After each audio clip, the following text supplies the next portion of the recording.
Hello and welcome to Kathleen Color. This is part 2 of my Do-It-Yourself Lash Extension series. But before we begin, don't forget to subscribe and hit the bell so you get notified when I post new videos.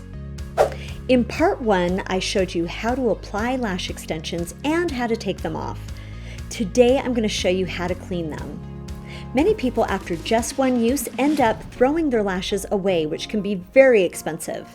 But if you learn how to clean them, it will prolong the life of your lashes and save you time and money. It also works great for strip lashes as well. So let's get started. The first step is to get all of your supplies ready. There are 5 items that you will need.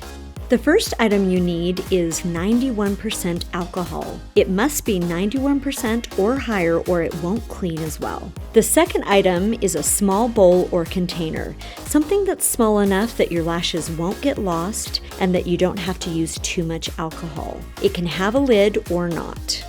The third item is a small brush to work off the glue. Number 4, a clean surface to work on. I use a porcelain plate. And number 5, a set of tweezers. Once you've got all of your supplies ready, you're ready to clean. Start by putting your lashes into the container. I like to keep one eye set of lashes in one container. That way I can keep everything organized and separated.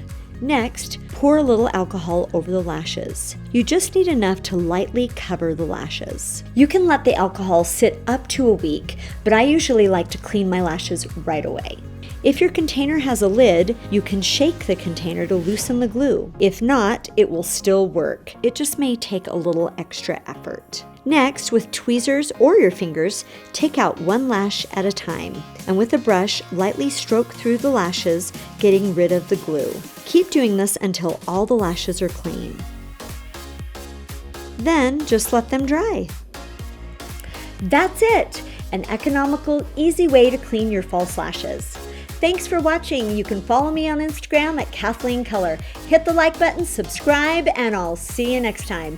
Remember, life is better in color.